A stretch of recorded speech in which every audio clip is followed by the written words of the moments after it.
Again, these low economy champions for Grevtar. He wants to try and roam, wants to try and make impacts on side lanes, and will happily just fall behind. So this fits into his wheelhouse so incredibly well, playing towards Guigo, setting himself up for success, and I think that's where Red Cannons will be putting a lot of their attention in these early stages. Well, compositions are locked and loaded, and looking at these two teams, Infinity, they got themselves a wombo combo. They got the little, Pikachu on the top side with that. Now to see if we can have okay, now Rift Herald's up, 8.5 minutes. Infinity, this is where you look for skirmishes, and we can already see the map plays in play, right? You're starting to move up your bot lane towards that. You've got the push in for Guigo on top side though, which means Red Cannons have full control over River.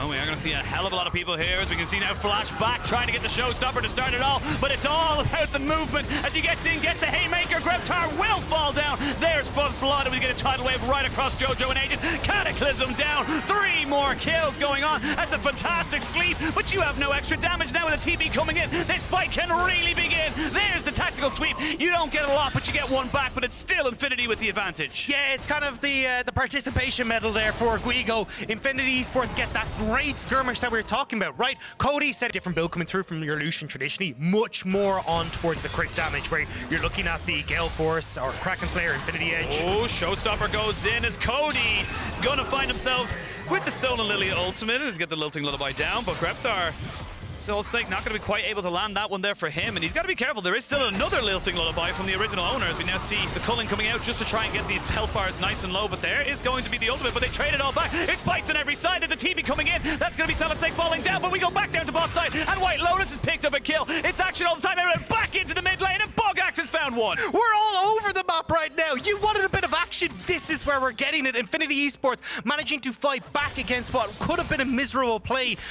coming through for them in the mid lane, but at least White Lotus and Ackerman abusing the early lead that they picked up in this bottom lane. 3 kills now for the Lucian. He'll finish off as Mythic. There's the Gale Force and be right on his way towards that Infinity Edge. And again, you're just trading the sides of the map. You get pushing bot, but because you TP down, Bogax had the TP advantage. Now you're going to give up a bit of wave top side, so you are just trying to see what advantages you can get. And I like this from the side of Infinity Esports. They're going to try and delay the backs. Yes, he will be able to get it. Now it's a little bit of a full-on skirmish. Guigo does not quite have himself the mana to go for this one, and Cody felt a little bit brave. Yeah, I mean, he's already got that quick reset. You're still waiting on it to come through from Guigo. Little mana. You're going to be fine to try and make that, and delaying that back means he can push out this wave. Maybe we can get a little bit of a turret plate damage for himself. Whereas when we're looking across a Solid Snake, we need to keep his eyes on this jungler. Has that Rift Herald opportunity again to just add more gold into the Lucian in the bot side, if that's what Infinity Esports want to do. Yeah, I think he's feeling the hurt coming from Guigo. Guigo's been an insanely strong top laner in the CB LoL. Like, when you look at his stats, 3rd in CSD at 15, 3rd in gold difference at 15. No! I thought it wasn't going to be enough, but there's the Gale Force. They even have the cleanse just for good measure, and that's going to be a nice little kill into the mid lane, into the back pocket of White Lotus. Yeah, so I think we're going to see a little bit more Lucian Nami. Seems like it's pretty alright, pretty okay. Alright, looks cool. And I think as well, but to be fair, Red Cannons haven't really been given it a huge amount of respect, right? You see Teton trying to walk up there, trying to play off of having teammates there, but White Lotus more than happy to just take that quick trade. It will be answered by Red Cannons on the bottom side as they look to get control, but certainly nice job from Infinity. Yeah, very, very nice job here, as we can see Ackerman just taking away that little bit of vision in the river. So again, it just kind of delays Red Cannons a little bit. It means that Guigo can't take that full tower. It means they're not sure, Dagda. They're not quite sure. We're in, we're out. Yes, no, maybe so. Yeah, it's just they're not quite sure, but I think they know that this will be a free objective. They can go for it, and they can get the push in bot side as well. Yeah, that was the big thing, was like, hey, now we've got shove in mid with White Lotus, like we talked about.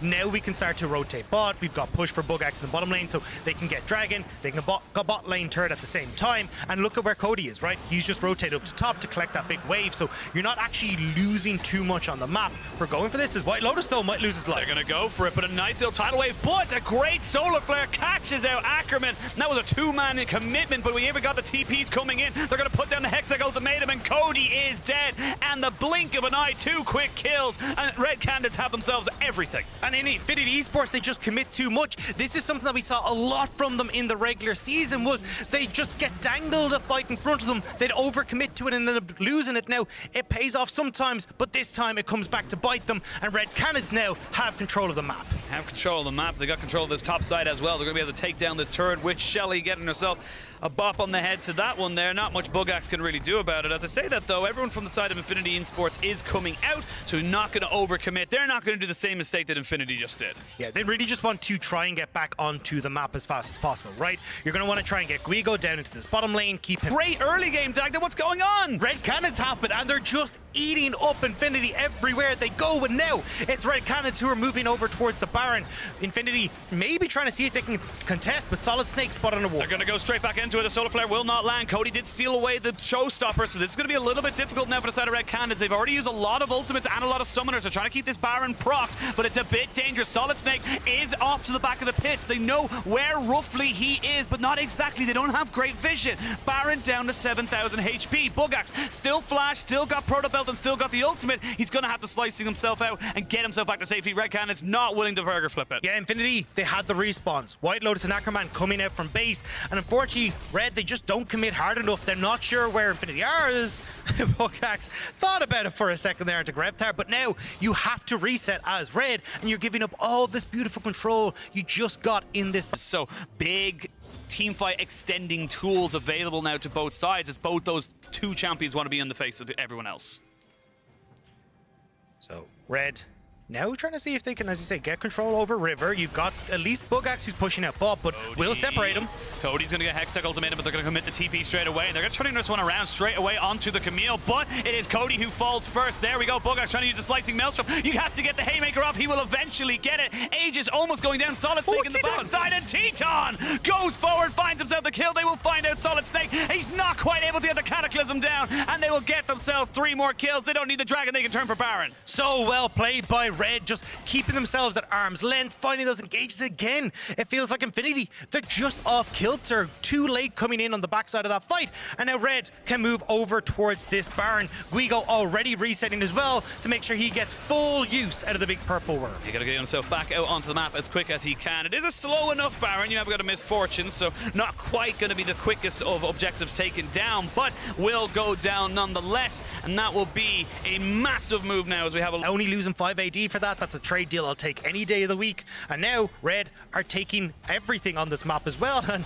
Infinity are kind of being left done raw by a lot of these trade deals. Yeah, they're not really getting the best of it. They're a little bit of a loan shark right now is Red Cannons. We can see White Lotus going forward, seeing if he can maybe get something going from him. Guigo is here. He's going to jump straight in on top of Cody. There's a showstopper to try and get the bullet time going. He will get the damage, and there's a fantastic solar flare that cannot continue onto it, but it's still Red Cannons pushing forward, pushing strong. And again, Bugax just late to the fight. Infinity Esports already gone by the time this Kennen shows up, so you've now got the waves pushing in. Guigo goes to situate himself down back around bot side, and now Red can continue the onslaught of the base. They got the wave in bot side as well, so they can go for either side. As we can see, thank you observers for showing us, there's just 2 being stretched too thin, and now Guigo trying to see if he can jump onto Bugax. They're going to land the Xenoblade. They're going to pop out the slicing Maelstrom in defense just to try and keep himself alive. Cody has got the showstopper, and these health bars are starting to get a little bit low. They'll take the inhibitor to back themselves out.